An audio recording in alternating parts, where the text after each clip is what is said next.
tubabwira rero yuko dufite ibitabo bya Gikristo nkuko bisanzwe dukunze kubibabwira, tubabwira ngo abamaze kubibona ibitabo twizeye yuko bikomeje kugenda bibafasha kunguka byinshi.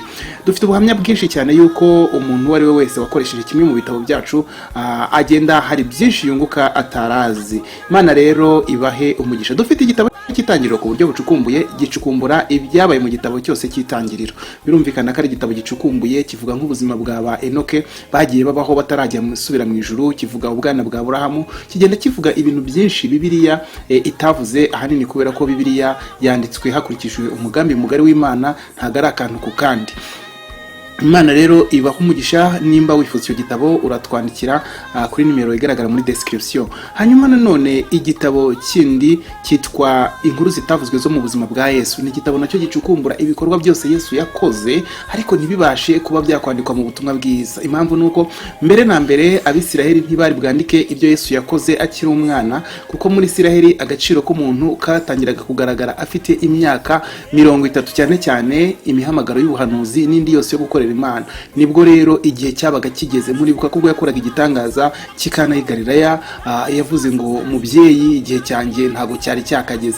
Byari hafi cyane iyo igihe cye cyo gutangira gukora, nicyo gitangaza cye cya mbere yagikoze habura iminsi mikeya cyane ngo yuzuze imyaka yemererwa kuvuga muri Isiraheli, kandi ibyavuzwe bikaba byakwandikwa. Bityo rero nkuko tubisoma mu butumwa bwiza bwa Yohana igice cya nyuma n'umurongo wa nyuma, haranditse ngo cyakora koko Yesu yakoze imirimo n'ibitangaza byinshi, nyamara ngibyo yakoze byose tugerageje kuba twabyandika ngibitabo byakwandikwa ntibyakwirwa mu isi.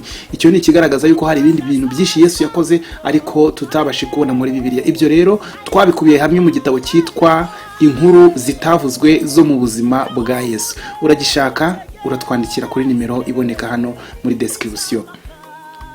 Dufite igitabo ibyahishuwe na Kristo, ni igitabo gisobanura igitabo cy'ibyahishuwe igice ku gice, umurongo ku murongo.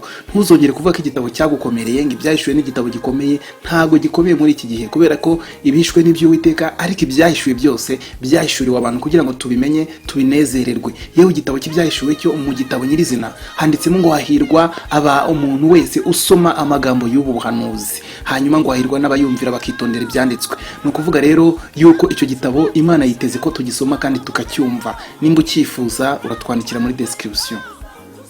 Dufite igitabo Omega iby'ibihe bya nyuma, ni igitabo cyigisha iby'ibihe bya nyuma, no kuvuga ibintu bigomba kubaho mu minsi y'imperuka kugeza ku ijuru nshya n'izishya. Ni igitabo gitangirira ku bimenyetso bigaragaza kugaruka kwa Yesu nuko byagiye bisohora, kigakomereza ku ngingo zikomakomeye cyane nko kugaruka kwa Yesu, kuzamurwa kw'itorero, intambara ya Armagedoni n'ibindi, Antikristo n'umuhanuzi w'ibinyoma, byose birasobanura mu gitabo Omega iby'ibihe bya nyuma. Ikaze rero nimba ucyifuza uratwandikira kuri nimero iboneka muri description y'iyi video. Dufite igitabo abahanuzi n'ubuhanuzi igice cya mbere. Wari ufite ikibazo uvuga uti ni gute nakumva ubuhanuzi bwa Yesaya, nakumva gute ubuhanuzi bwa Yeremiya, ubuhanuzi bwa Ezekiyeli n'ubwa Daniel ko bukomeye, nzabwumva gute? Humura, mu gitabo abahanuzi n'ubuhanuzi igice cya mbere we get you covered. Twabikozeho byose, ndetse rwose ubasha kwiga kino gitabo mu buryo bwiza bucukumbuye buhuye n'amateka, nta kibazo na kimwe ugize, maze ugakora umurimo w'Imana kandi ufite ibitabo byiza byo kwifashisha. Dufite igitabo uko wabatizwa mu mwuka wera. Iki gitabo twacyanditse nyuma yo kubona yuko hari abakristo benshi baba mu matorero y'umwuka bakamara igihe kinini cyane gishoboka bafite amasezerano y'umwuka wera ariko ntibabatizwe mu mwuka wera. Tucyandika tukimara kugisohora, bamwe baratubwiraga bati ngiye maze imyaka 15, ngiye maze 13, ngiye maze 7, ngiye maze ingahe, bategereje iryo sezerano ry'umwuka wera. Ariko hagatanga mu gitabo harimo guidance, harimo ubuyobozi, harimo ubufasha intambwe ku ntambwe kugeza ubatijwe mu mwuka wera, nawe wakwakira Pentecote yawe hafa. Dufite nanone ikindi gitabo cyiza cyane cyitwa ibyakozwe n'intumwa. Ibyakozwe n'intumwa, igitabo cyacu kiracukumbuye cyane. Sinzi nimba hari umuntu wigisha isezerano rishya ariko akaba atarasoma igitabo cy'ibyakozwe n'intumwa dufite. Ubu maze guhomba ibintu byinshi cyane, kuko muri kino gitabo cyacu cy'ibyakozwe n'intumwa, reka nkubwire, uzasangamo amabaruwa ya Paulo yose asobanuye neza igihe yandikiwe, impamvu yanditswe. Uzasangamo n'ayandi mabaruwa y'ibanga ataboneka muri Bibiliya yera, amatorero yandikiraga Paulo kugira ngo Paulo abone uko yasubiza ariya mabaruwa dufite muri Bibiliya. ayo mabaruwa niyo yagaragazaga ibibazo itorero ryari rifite. Bityo iyo uri kwiga iki gitabo ugenda wumva neza imimerere iryo torero ryari ribayemo, hanyuma ukarushaho kumva izi nzandiko zose za Pawulo. Ntabwo twibagiwe inzandiko rusange, nazo ziri covered muri kino gitabo. Mbese bisa n'aho ari isezerano rishya mu buryo bucukumbuye. Igitabo Ibyakozwe n'Intumwa cyafashije abantu benshi cyane muri East Africa gukora umurimo w'Imana, cyane cyane w'ivugabutumwa no kunoza imyigishirize yabo y'ubutumwa bwiza mu isezerano rishya. Hamwe kandi na Bibiliya TV, ibi bitabo tugenda dutegura amasomo yabyo buke buke ku buryo ubasha kuyiga yose hano ku rubuga. Kansoze mbabwira yuko dufite nanone igitabo Isezerano rya kera n'Isezerano rishya mu buryo bw'incamake. Ibitabo 66 byose birasobanuye neza no kurica, no kandi video yose turayifite y'igitabo icyo aricyo cyose mu buryo bw'incamake kugeza aho zuzuriye 66. Katukubwire ko kandi biroroshye cyane kubona kimwe muri ibi bitabo kuko tubigurisha mu buryo bwa ebook, ni ukuvuga igitabo cya electronic ubasha gusomera kuri telefone yawe, kuri mudasobwa yawe, kuri tablet yawe, iPad yawe, iPhone yawe, whatever Android device ukoresha, aho hose wasoma ibitabo byacu. Urumva rero ko byoroshye. Igihugu cyose waba urimo tukubwira buryo ki wishyura amafaranga make cyane kuri buri gitabo. Igitabo kimwe kigura $2 yonyine, $2, just a cup of coffee, agakombe gusa k'ikawa. Hanyuma ukabona igitabo cyawe kuri email yawe, ugatangira kwiga ibyanditswe byera ukabuka.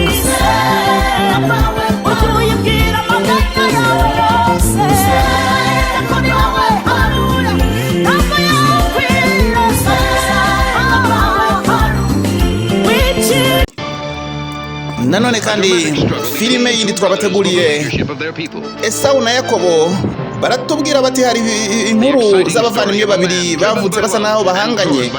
Nanone ni inkuru umugabo wabashe kurajya mu rukundo agatakaza inshingano ze, nanone n'inzozi zabashe guhindura ubwoko. Ni filime batwereka nanone inkuru rwose y'imbaraga, inkuru y'intege nkeya y'umugabo rwose wagerageje kurwana kugira ngo rwose abashe kuba yahabwa ibyari bimugenewe.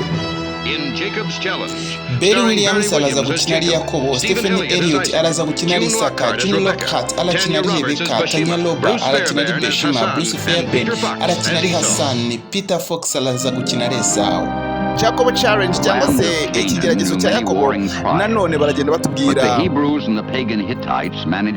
no kuvuga nanone barakwereka Abaheburayo bari bafite umuco yuko umwana w'imfura ari uhabwa umugisha, agahabwa kandi n'umunani. Nanone kuri ruhande abahungu babiri bari kurwana, ni Esawu n'umuhungu w'umuheti, nanone barimo barwana. Esawu rero yari intwari, yari indwanyi, yari umuhigi w'umunyamaboko nawe, mu gihe Yakobo yari umunyamahane makeya akibera mu rugo. Esawu rero niwe watekerezwaga na Isaka yuko azabasha kuba rwose yahabwa umunani kuko niwe wavutse mbere nubwo bose bari impanga. Yewe Esawu ise ni Yakobo rwose arimo areba ukuntu umuhungu wari intwari. Abaheti barahangaha, hari umukobwa hano ariko sha nani isoni weho, uri umushiki wanjye bwoko ki weho urwanya rwose umusaza wawe. Umusaza w'umukobwa ari hano mu ntambara arimo arwana na Esawu mwene. Urugamba rurakomeye hano, none babaje kureba imikino ngo barebe Abaheti rwose n'Abayisiraheli ni bande bakomeye. Bari Abaheburayo ntibari bakabaye Abisiraheli ko babaye Abisiraheli nyuma ya Yakobo. Nanone hano barakwereka Esawu aratsinze, Yakobo nako Isaka arahaguruka. Wabikoze neza muhungu wanjye, mwaka ngaka. Is your wrist hurt? It's just a scratch, man. Wowe uramwibye. Oya da. Nta kuntu utavuga ko mwibye, ubundi Abaheti se ni gute mutavuga ko tubibye ko tubasha imbaraga? Ngaho se na Yakobo afite amaraso nk'ayo yo kurwana se? Ngaho nawe naza arwane. Vayo urwane Yakobo. Vayo nawe mu rugamba turebe ko uzi kurwana. Dore ukuntu hano babigenje, ariko oya yaramuteza aramubwira ati umuhungu wanjye ntaga rwose ari indwanyi nkamwe, yahisemo rwose ibindi bitari ukurwana. Umuhungu wanjye rwose uburyo cyo ukoresha ubwenge bwawe mu guhiga rwose no mu kurwana biranezeza. The moment I have my eyes on no kuvuga uyo aba ari umukino woroshye rwose nanone kuri ruhande Esawu mwana wanjye Isaka yikundiraga Esawu kuri ruhande Did you comb the wool? wisubima birangiza oya nabimeshe rwose ndabirangije imyenda ndayimaze. Seems all I'm good for is woman's work. You'll be teaching me to use the spindle next. Ariko se kurakaye? Nothing.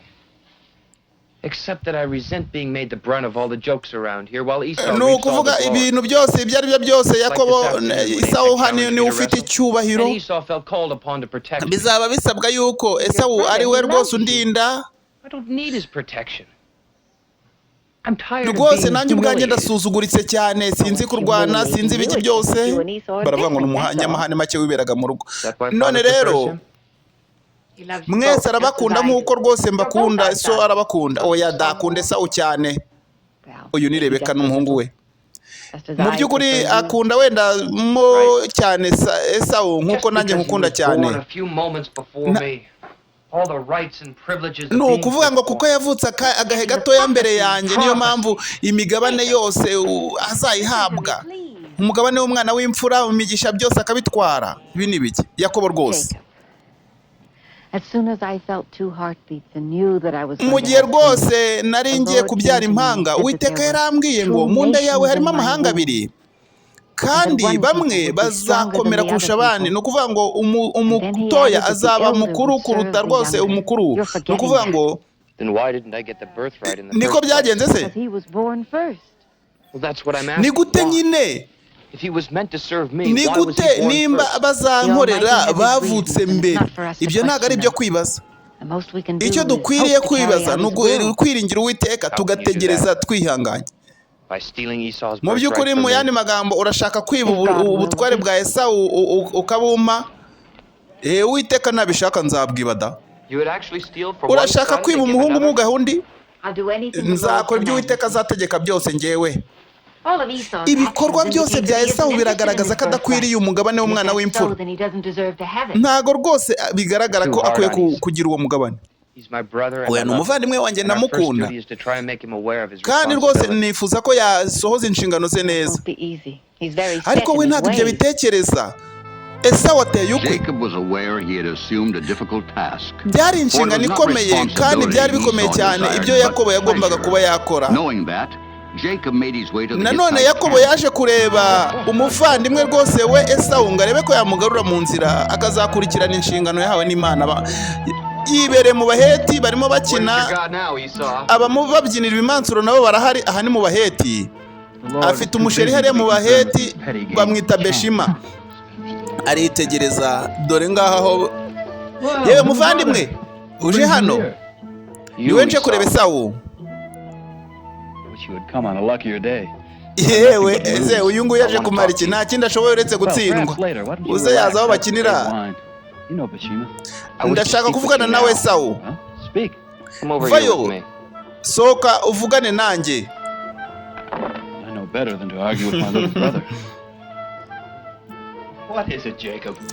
ni ibiki bikuzanye Yakobo ushobora gufora ibyo nkushakira ntago ndi nyoza mu gufora mbwira ibyo ushaka ndakubaza kuki uza hano mu baheti rwose ukivanga n'aba bapagani nibyo uri kuvuga ibiki ariko Yakobo ndagira ngo nkubwire ngo ntago ari byo uri umwana w'imfura wacu ufite gukomezanya ibyo Imana yavuganye na data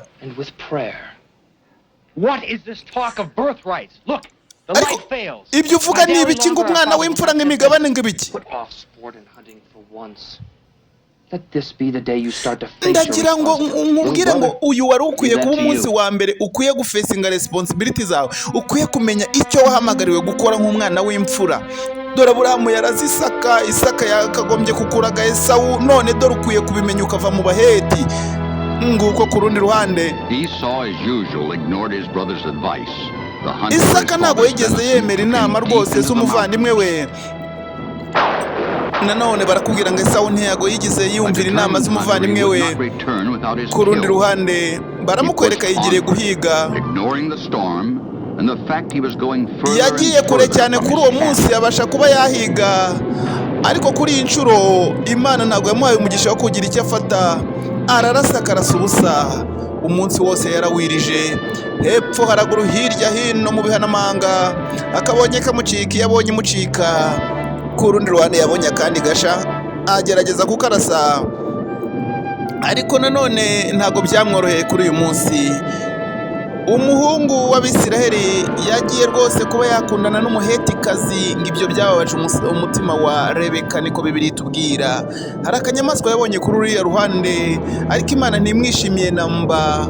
Birasa naho imvura igiye kugwa, inkuba zirakubita igiti kiri inyuma ye cyakubiswe n'inkuba.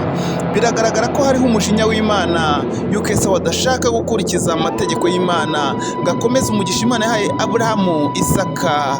Nanone ukomereze muri Esawu yakunze ubupagani, Esawu akunda imico ya gipagani yari iri hakurya. Nanone Esawu ntago yakoze ibyashimwaga n'Uwiteka. Kuri iyi nshuro rero Esawu yagombaga kubona umusaruro byari butange.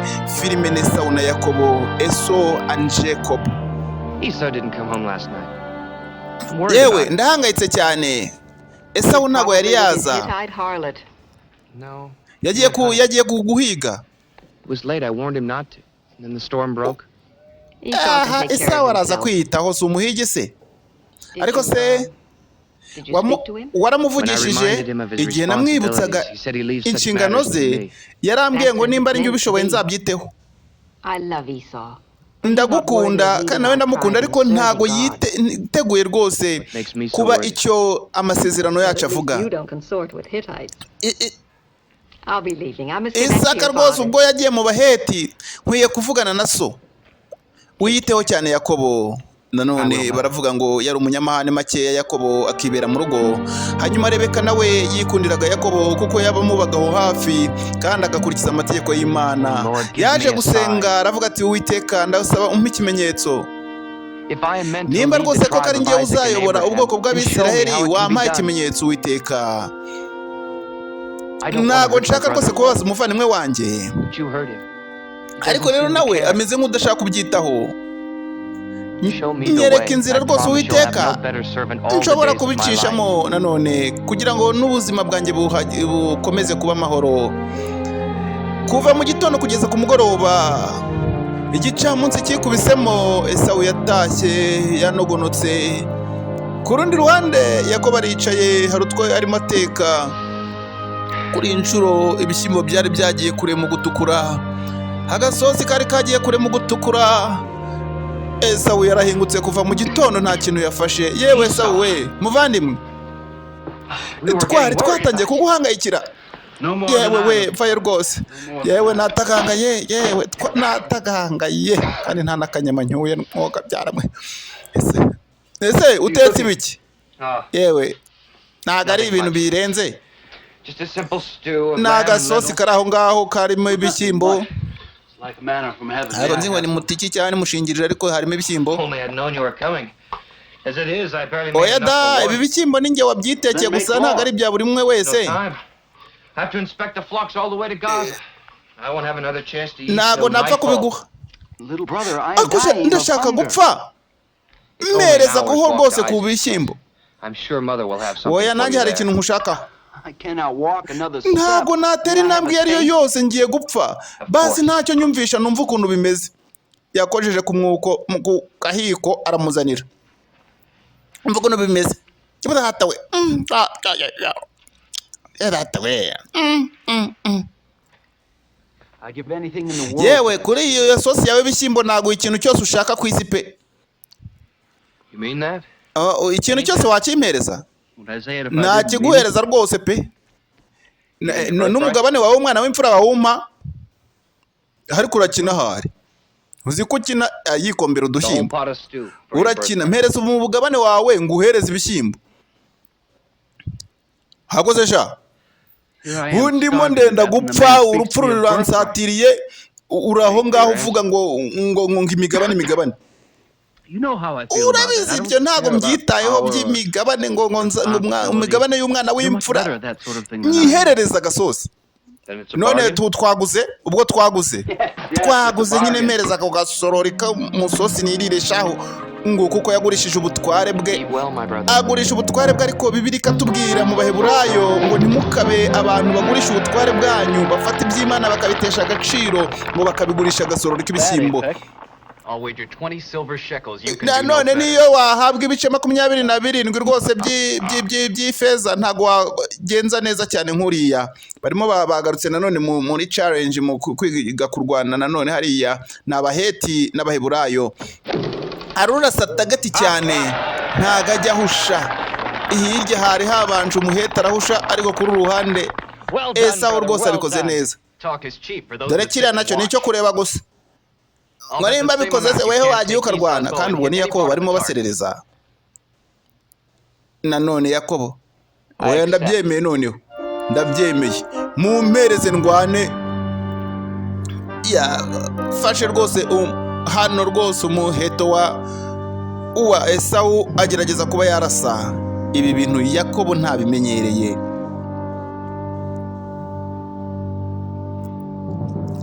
yewe ntago ari bubikore ndabizi rwose ndabizi neza ari Beshemani sheriwande wa Esawu ku rundi ruhande Yakobo biratitira asya kariwe ya ariko ubundi mungira indwanya nkande ntago menyeye uyu muheto mu mperezo wanjye oya twavuze ngo ukoresha umuheto wa Esawu nanone ngaha arongera afata umuheto n'umushinya mwinshi abantu bose bateranye umugabo agiye kuba yasebera hano hantu Yakobo ibyo kurasa ntuzabimubaze arafora biratitira abantu baramuseka impande zose dore atasi yagarewe ya ubundi murambwira ndwane ndasenda sibiki dore bari bashese babahereje ibiceri bari basheteye Yakobo kuri uruhande Yakobo wirakara urabizi neza yuko utari umuhigi reba rwose reba ukuntu rwose kihuriya gihungu gisebye ku rundi ruhande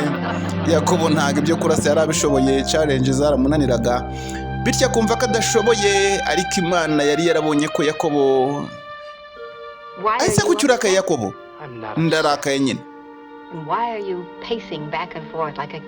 bite rwose ko mbona rwose wabaye nk'umuntu udafite icyizere cy'ubuzima akoze Yakobo Don't concern yourself, mother. I may not be able to bend a bow, but I'm still strong nyina rwose aramuganiza nanjye nkwiye kuba umusore nkaba mfite imbaraga nkaba nakora ibyo abandi bakora It's just one of many. People look upon me as abantu some kind barandeba of freak. bakabona ndi fake nta gaciro mfite ndi ikigwari ariko nyamara ntabwo uri ikigwari But I'm beginning to think it was Esau who tricked me. He must have realized the birthright meant nothing without our father's baratekereza blessing. yuko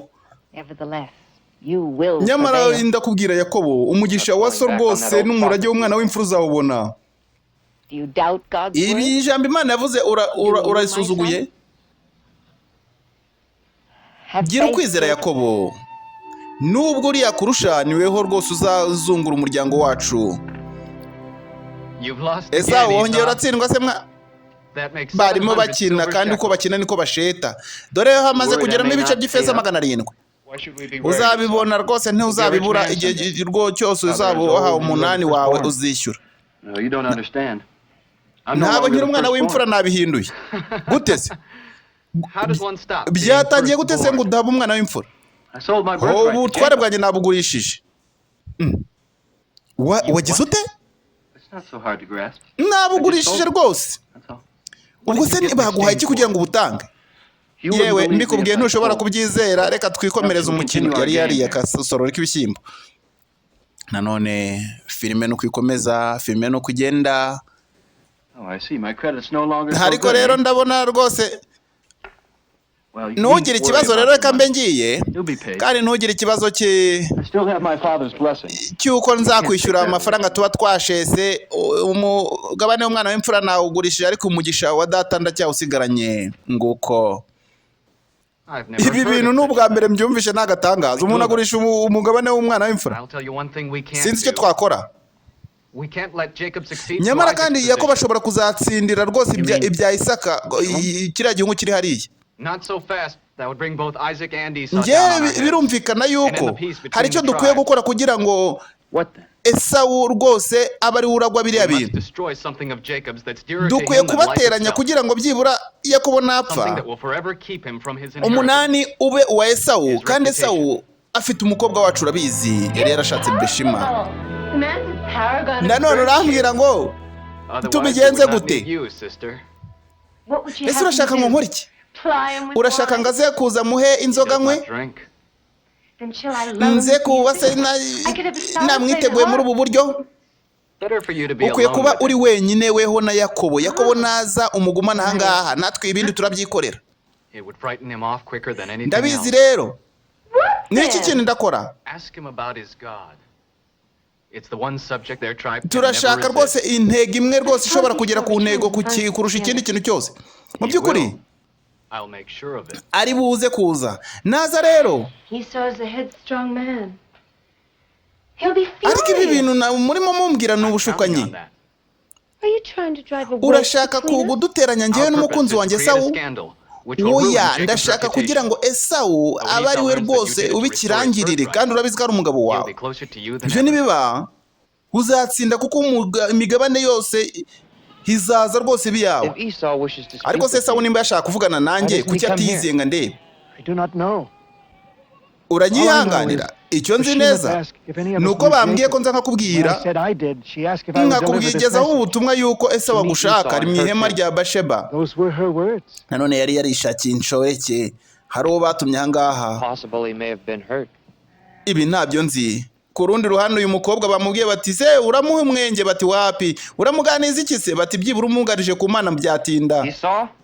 Ngaha yewe injira. Injira Yakobo. Yakobo yarinjiye kureba Esawu ntawe uhari. Esawu ko nawe ndeba ntawe ari. Ndigenye nushobora kuwanganiza? Oya reka mutegeze hanze. Yakobo vayo, ndashaka kuvugana nawe. Nshaka kumenya ibijyanye n'Imana yanyu cyane. Wari ukwiye kuvugana n'undi muntu ufite kwizera kuruta ukwanjye pe. Ntago se yizera? Oya ndayizera. Ntabwo ibyo mbyumva neza. Ntabwo rwose rero byoroshye cyane kuvuga ku mategeko y'Imana muri uyu mwanya. Nanone bamumuteze. Mu by'ukuri rero Imana yacu itambirwa ibitambo. Ni Imana nanone itanga amahitamo mu buzima.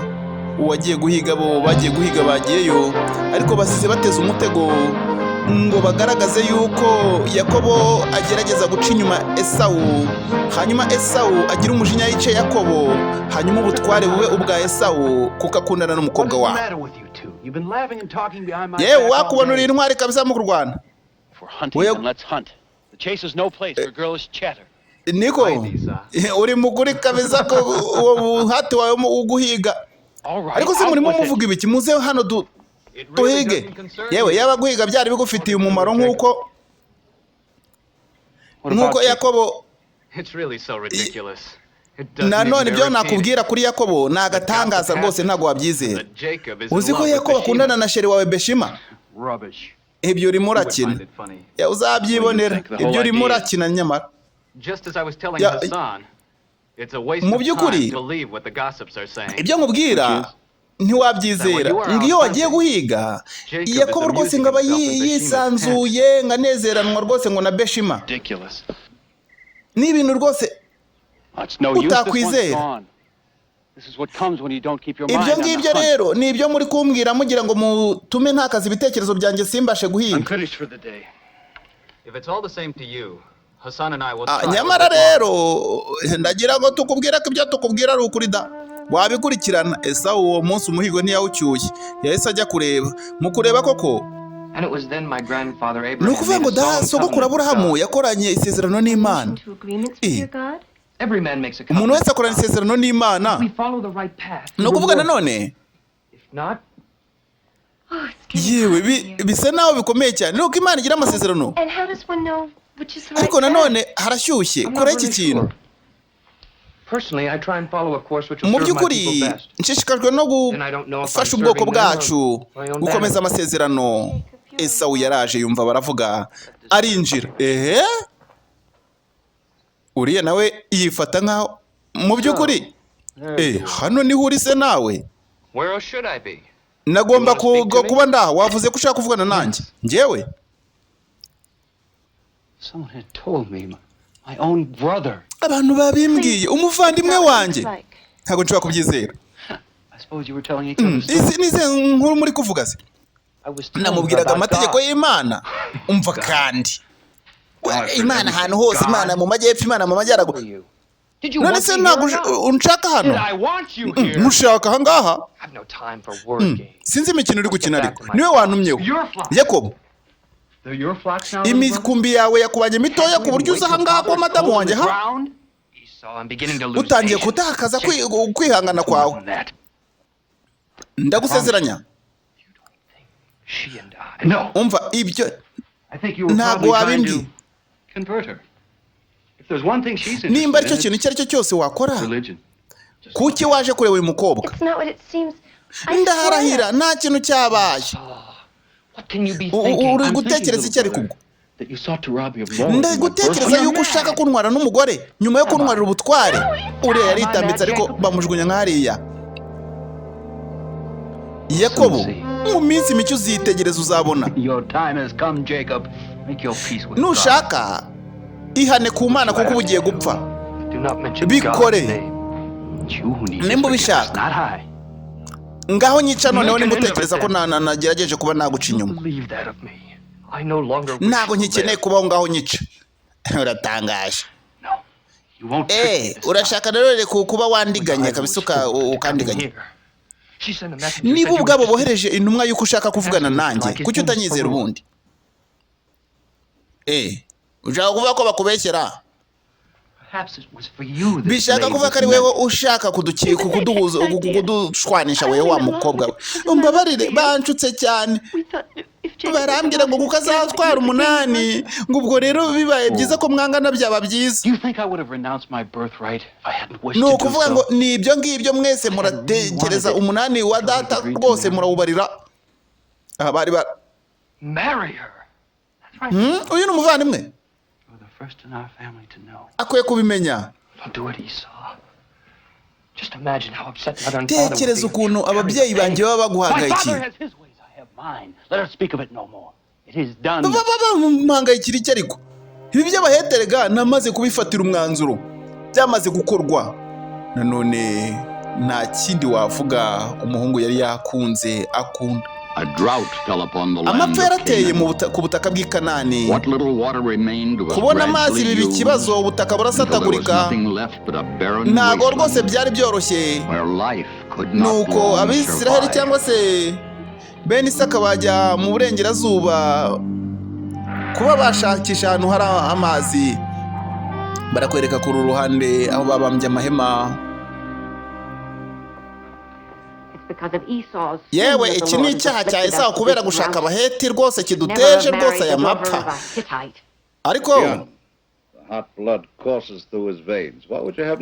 nta kintu kindi wavuga rega weho Isaka ndabizi ukunda Esawu ariko yashatse Beshima rwose umuheti kazi urumva twabura amapfa gute?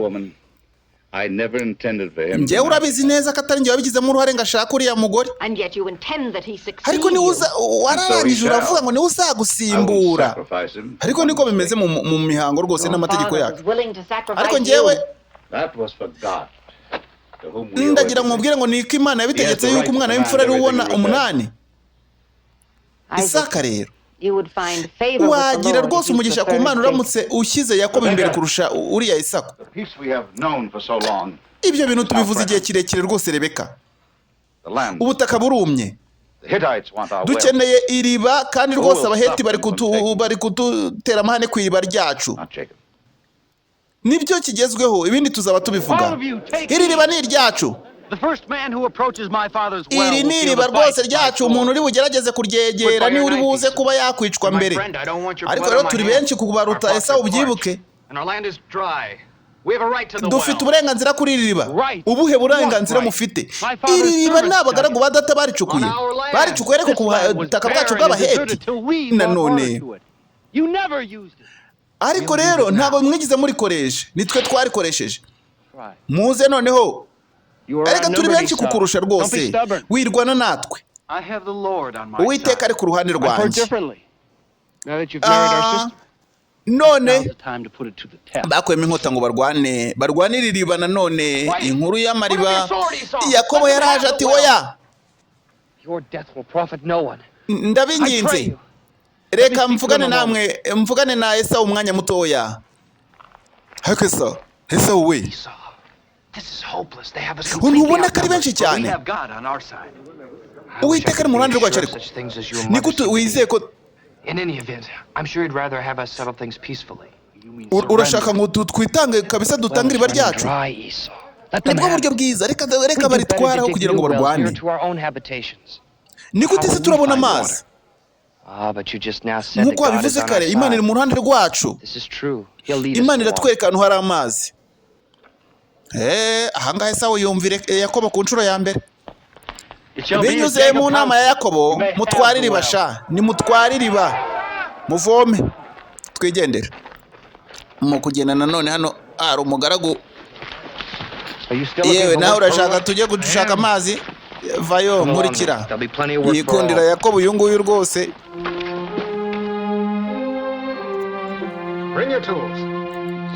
muzane ibikoresho mutangire mucukure hano Yakobo yaberetse ahantu mu gucukura Esawu nawe ari mu bacukura muri uwo mwanya Imana yakoresheje Yakobo nuko babona ahantu hari amazi ni meza amazi ni urubogobogo iryo ni irindi riba bacukuye murabizi yuko bacukuye amariba babagenda inyuma bayabaka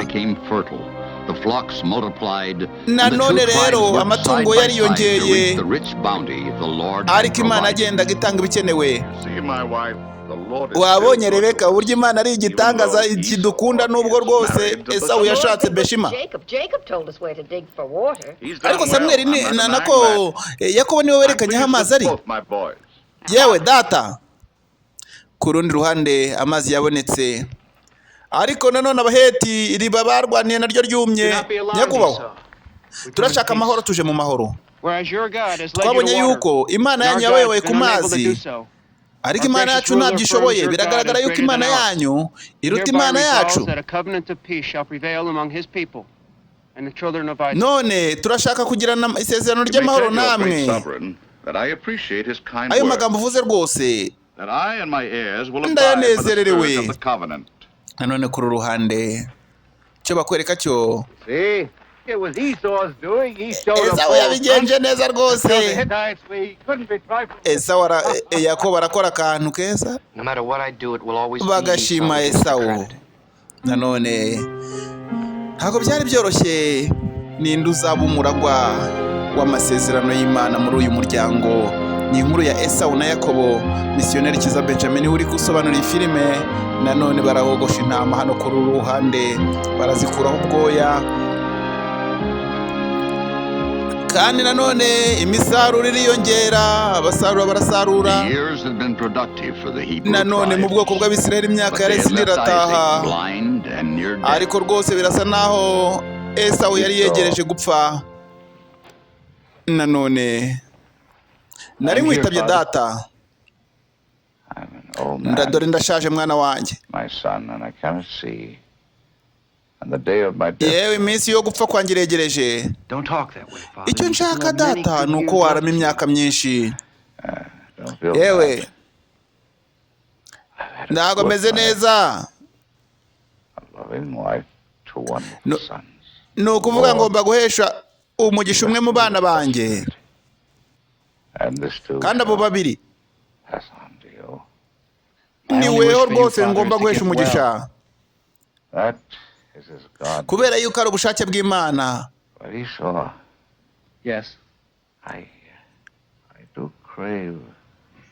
ndashaka kuvuga ku yindi nshuro nanone ndashaka ufata umuheto wawe ujye guhiga rwose shaka inyamaswa uzuntekere akantu k'agasosi mbashe kuba naguhesha umugisha hanyuma nipfire mwana wanjye Esawu yafashe umuheto we, Rebeka aritegereza ntamukundira rimwe ngo yashatse abaheti. Ushobora gutekereza gute ko nabona umugisha wa Esawu ngo mu buryo bwo kumwiba? Esawu afite ibyoya byinshi ku maboko.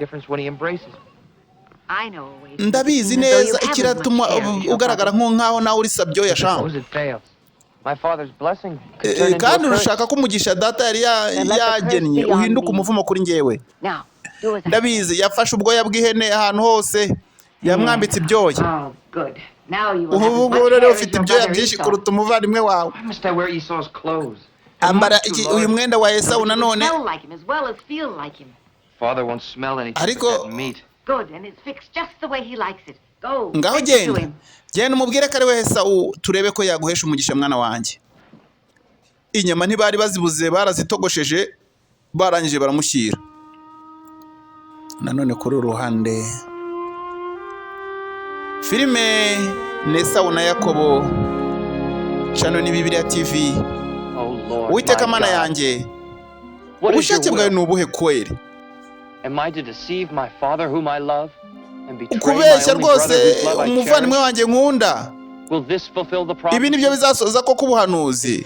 Kuri ruhande arimo arasenga Yakobo, ntago azi icyo yakora, ariko kuri inshuro birasa naho rwose yasanze se. Uwo ni ndera ntago yarebaga se. Yewe n'umwana wawe Esawu. Yazanye Esawu. Yewe ubu muri aka kanya ubonye umuhigo mwana wa? Uwiteka Imana yanzanye ni umuhigo hafi yanjye. Ariko ca bugufi yagize atya. Yewe rwose yakoze ku maboko ye, yumva ni ibyoya. Hese ko numva ubwoya ari ubwa Yakobo, nkaba numva ijwi ari nako ubwoya ari ubwa Esawu, nkomba numva ijwi ari rya Yakobo. Esawu we, ni njyewe rwose.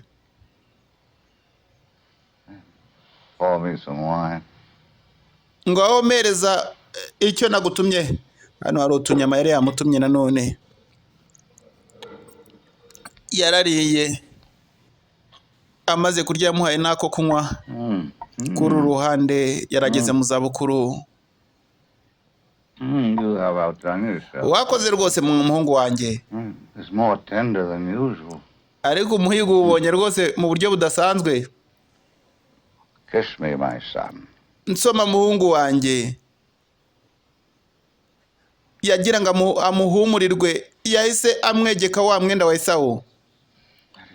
Yewe no impumuro ya Esawu. Impumuro yawe imeze nk'igihugu Imana yahaye umugisha. Nanone Uwiteka izaguha rwose burumbuke bw'ubutaka.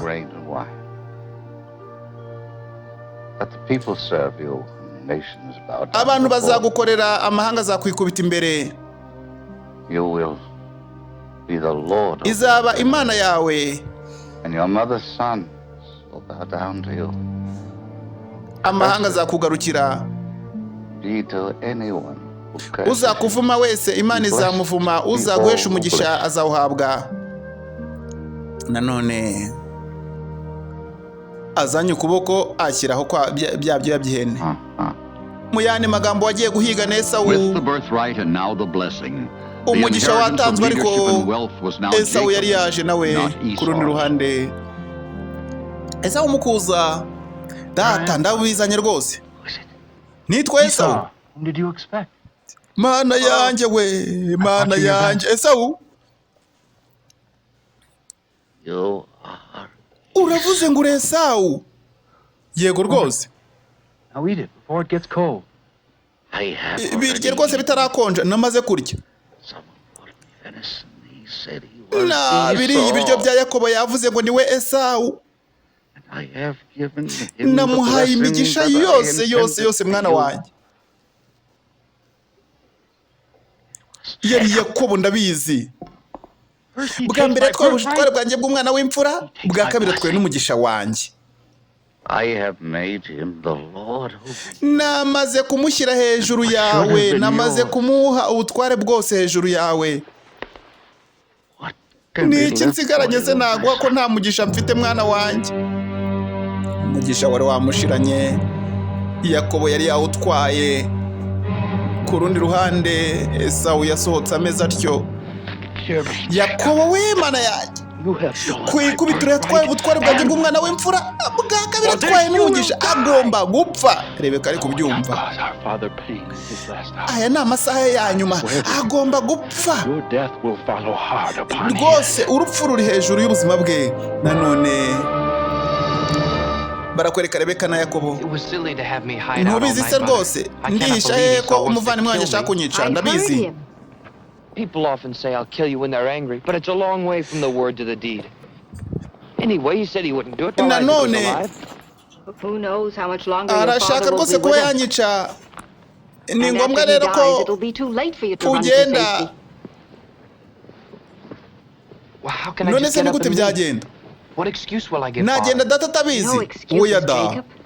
The truth. Reka mvugane na so, hanyuma uri ugende. Aha Rebeka niho byivangamo byose. Barashaka kohereza Yakobo i Paranadamu.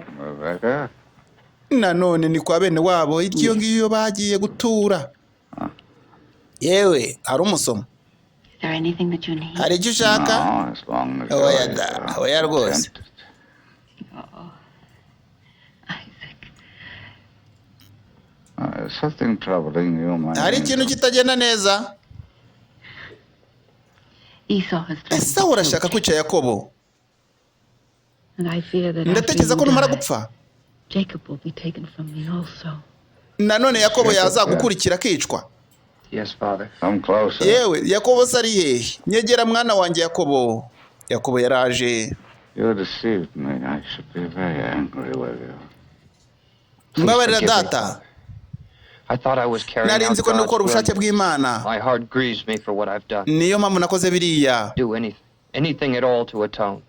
You mean those words? I swear it, Father.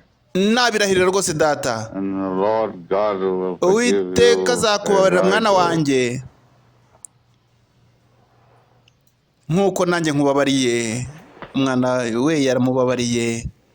If only I could undo the wrong to Ntabwo Esau. nashaka gukora ibi I never kuri meant to harm him, Esawu. Father.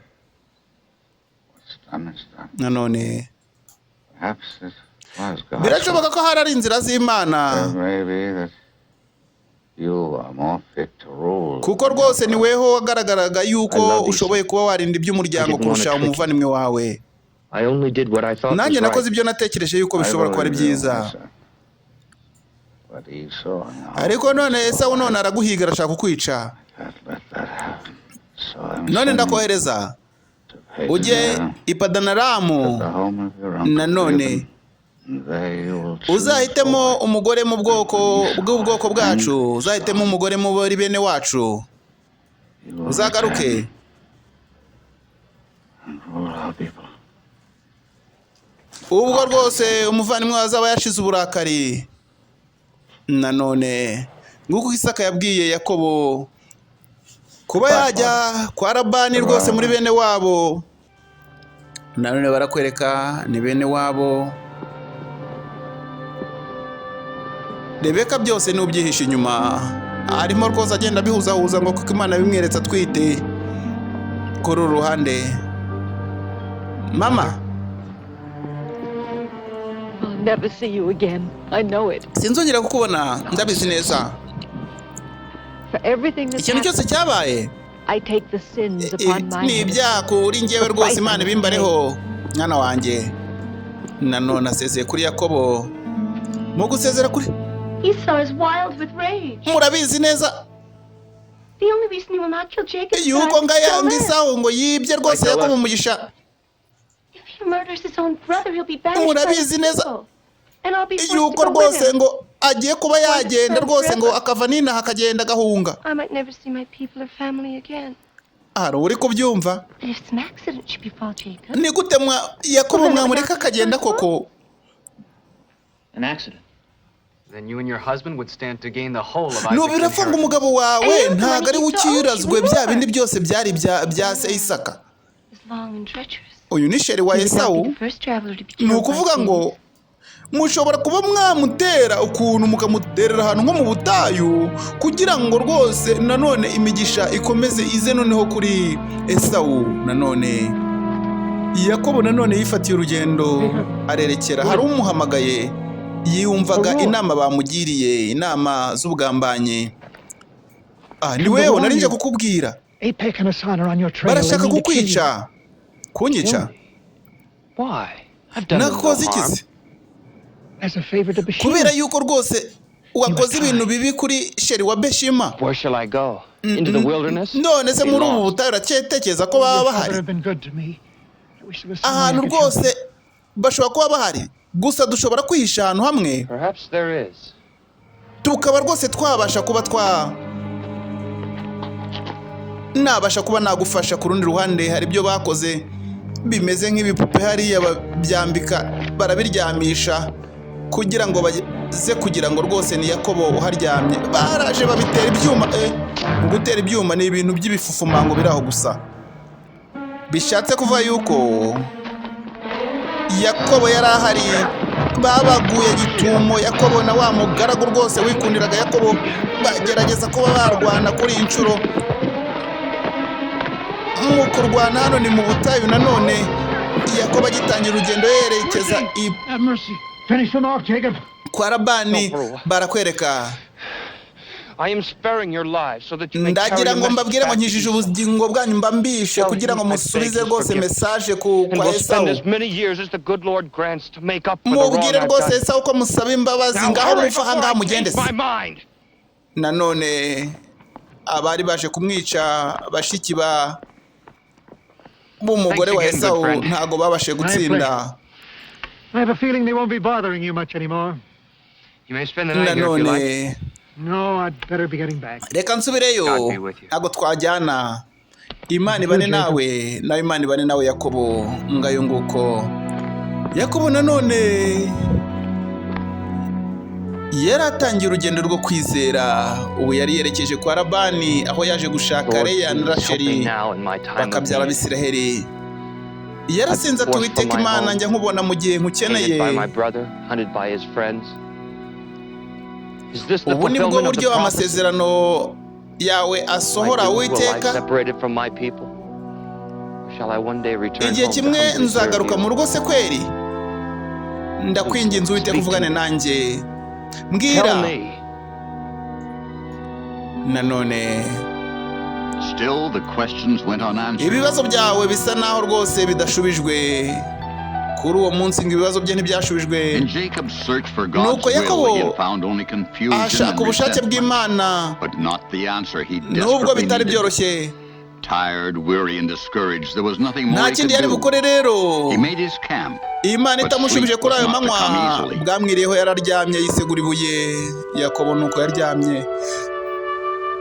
Nanone mu kwisegura ibuye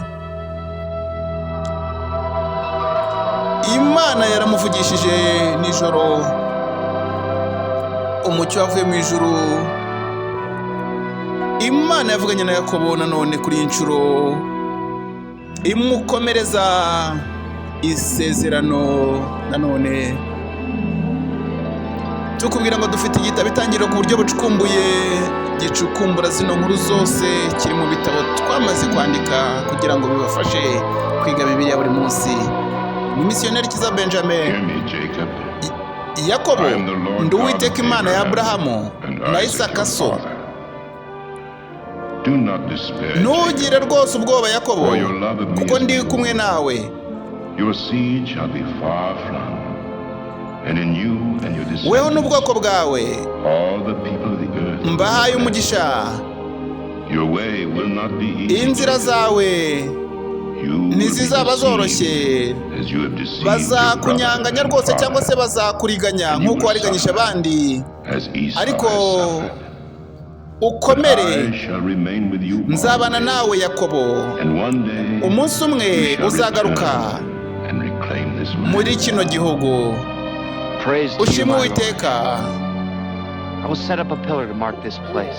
ubashije kumvugisha ndi hano hantu This will be a symbol of our covenant. aha ndahubaka igicaniro cy'isezerano ryawe ugiranye nanjye.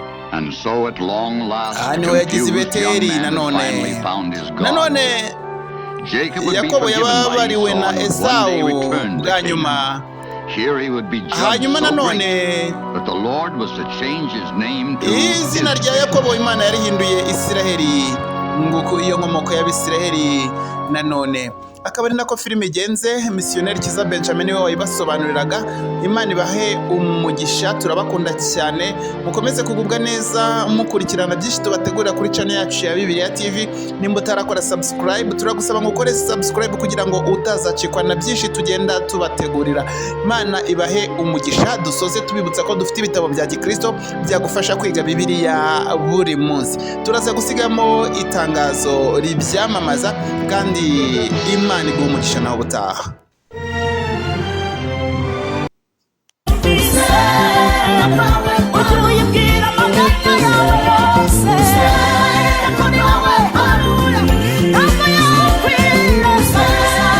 Kubwira rero yuko dufite ibitabo bya Gikristo nkuko bisanzwe dukunze kubibabwira, tubabwira ngo abamaze kubibona ibitabo twizeye yuko bikomeje kugenda bibafasha kunguka byinshi.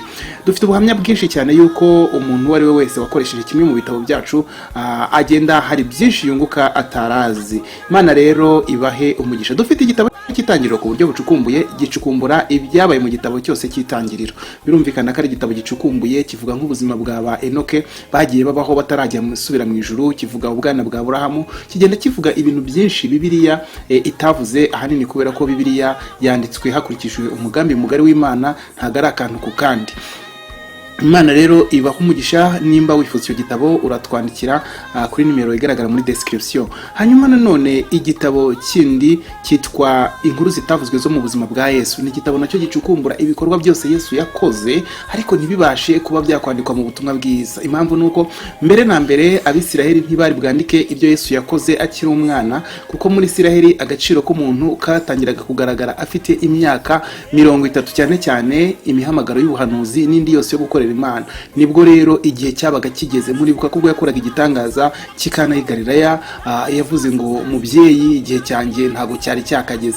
Byari hafi cyane iyo igihe cye cyo gutangira gukora, nicyo gitangaza cye cya mbere yagikoze habura iminsi mikeya cyane ngo yuzuze imyaka yemererwa kuvuga muri Isiraheli, kandi ibyavuzwe bikaba byakwandikwa. Bityo rero nkuko tubisoma mu butumwa bwiza bwa Yohana igice cya nyuma n'umurongo wa nyuma, haranditse ngo cyakora koko Yesu yakoze imirimo n'ibitangaza byinshi, nyamara ngibyo yakoze byose tugerageje kuba twabyandika ngibitabo byakwandikwa ntibyakwirwa mu isi.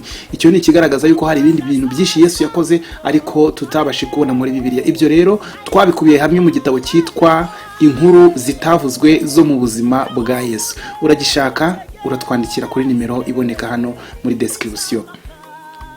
Dufite igitabo ibyahishuwe na Kristo, ni igitabo gisobanura igitabo cy'ibyahishuwe igice ku gice, umurongo ku murongo.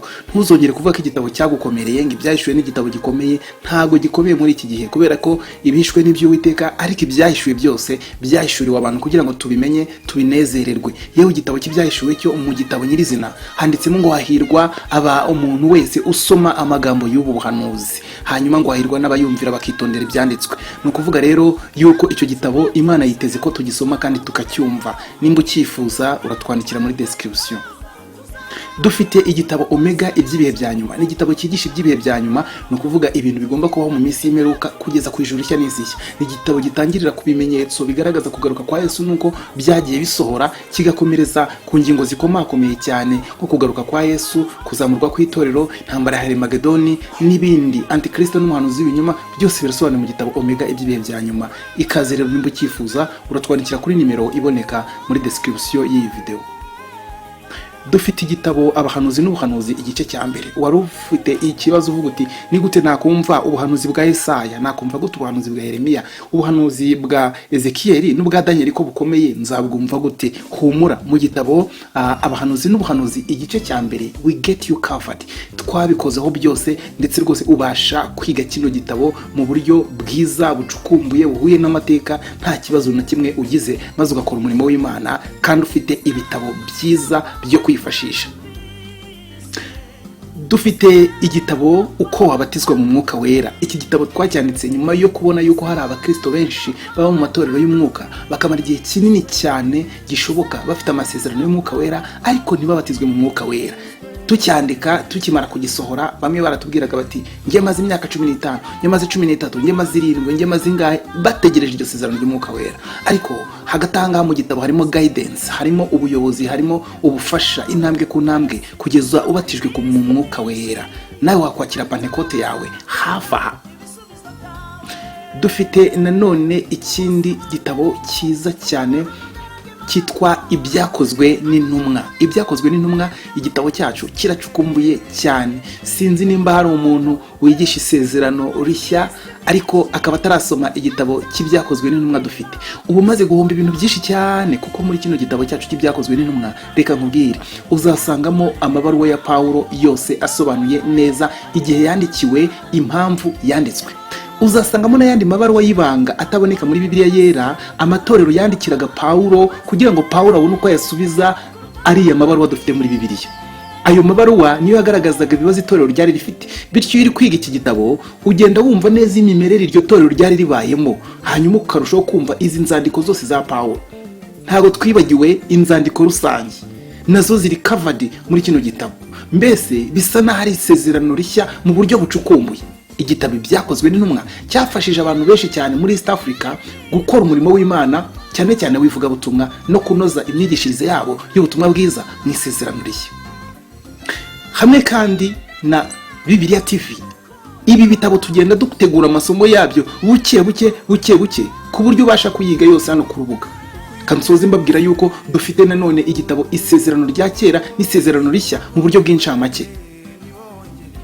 Ibitabo 66 byose birasobanuye neza no kurica no kandi video yose turayifite y'igitabo icyo aricyo cyose mu buryo bw'incamake kugeza aho zuzuriye 66. Katukubwire ko kandi biroroshye cyane kubona kimwe muri ibi bitabo kuko tubigurisha mu buryo bwa ebook. Ni ukuvuga igitabo cya electronic ubasha gusomera kuri telefone yawe, kuri mudasobwa yawe, kuri tablet yawe, iPad yawe, iPhone yawe, whatever Android device ukoresha, aho hose wasoma ibitabo byacu. Urumva rero ko byoroshye. Igihugu cyose waba urimo tukubwira buryo ki wishyura amafaranga make cyane kuri buri gitabo. Igitabo kimwe kigura $2 yonyine. $2. Just a cup of coffee. Agakombe gusa k'ikawa. Hanyuma ukabona igitabo cyawe kuri email yawe. Ugatangira kwiga ibyanditswe byera ukaguka.